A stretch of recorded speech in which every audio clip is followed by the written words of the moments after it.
Okay, here we go. I'm introducing myself. So I'm Kyle. I started iFixit. We have a manifesto. Our manifesto says that you should fix everything yourself. It says you can fix everything yourself. And sometimes I take that to mean that I can fix things that maybe I shouldn't be fixing. So we have this thing where if you hang out around iFixit enough, you'll see our people tinkering on all kinds of things. So I took this picture in our parking lot. I just showed up at the office one day, and I said, what are you guys doing? They said, oh, we're replacing the alternator in her car. Well, why are you doing that? Well, it died. Okay, well, you could take it to a mechanic. All right, so my truck died, and I had to work on it. So I pulled together my tools. These are my tools. This is Ryan. Ryan is awesome. Ryan's a very handy tool. I recommend him. I also recommend the wrench. All right, so in order to fix my truck, the transmission died on it. So I'm driving along, transmission dies, it won't go anymore. I have to get it towed back home. What is the process to fixing my truck myself? Well, I have to have a lift because you have to get up underneath the truck. So this is the process of pouring the pad to be able to install a car lift, which, by the way, I got from the building. When we bought the building, it came with 3 car lifts. So I took one of the lifts up to my house, we poured the concrete pad, and we installed the lift. Lifts are pretty cool. I like lifts. So this is the lift. This is the first car we put on the lift. That's the truck. That's the truck I needed to fix. It was in the field because it was broken.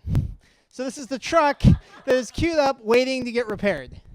They're like, okay, I have the lift, I have the truck, now I have to know how to fix it. So I bought every single repair manual there was for this truck. This is the Chilton manual, that's the Haynes manual, I had the OEM manual on my laptop. This is the entire instruction on how to replace the transmission. It goes from here to about there, and that's it. They're like, here's 3 pictures, you can get in and replace the transmission, no problem. I'm like, transmission seems a bit more complicated than that, but that's the extent of the instructions that they provide you. So DIY means doing repairs at weird hours. It means doing it yourself when it's dark, when it's light, it doesn't matter. You'll note it was dark in the previous picture, it's light here. That's because it took me a really long time to do this. Okay, so this is the exhaust system. All right, so I'm trying to get the exhaust system off because I have to get the exhaust off to get at the transmission that's underneath it. Exhaust system won't come off. You know why? Because exhausts get really hot, cold, and any of the bolts on them just immediately like rust onto the thing. This is a 1990 truck. Of course, none of the bolts come off. Like, how do I get the bolts off? I'm trying like a wrench. This is my cousin Megan, who's a much better car mechanic than I am. I got stuck. I said, Megan, how do I get it off? This is her with a crowbar trying to get it off. This is the first photo, and then this is her reaction after that. She says, you're screwed. It's like, there's no way you're getting this thing off. All right, so at this point, I'm trying to get the exhaust off. I can't figure out. These bolts are completely corroded on. I've tried liquid wrench. I've tried banging on it with hammers. I can't figure it out. So I decided to go on a trip. So I flew to Copenhagen, and I just left the truck on the lift. And this is the nice thing about doing things yourself sometimes is you don't have to get it done immediately. So the truck is chilling on the lift, and I'm on the plane, and I flew to Copenhagen, and I was speaking at the repair conference. And then I took this picture. This is at 2 in the morning. It gets light at 2 in the morning in Copenhagen. It's crazy. I thought this was kind of a cool picture. And I'm just kind of chilling in Copenhagen. I'm walking to the subway, and I'm taking the car to the airport. And all along, I'm thinking, how am I going to get this truck fixed? And I had this idea. Aha, I have a torch.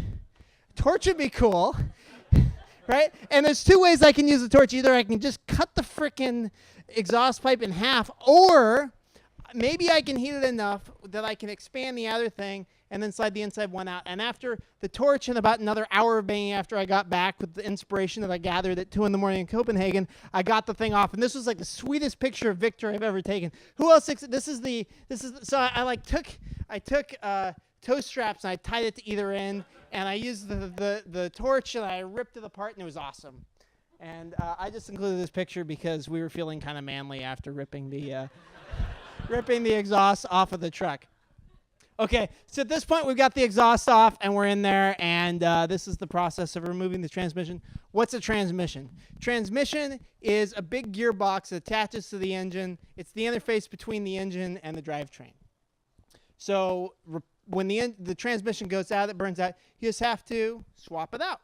It's just like swapping the hard drive on a laptop. It's just harder to get to.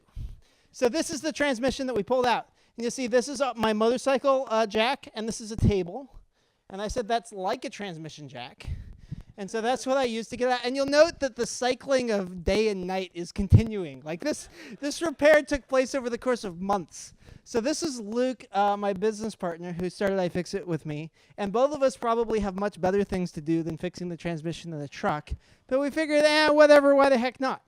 So this is the obligatory final picture. If you've ever taken apart and repaired the laptop, you have a screw left over.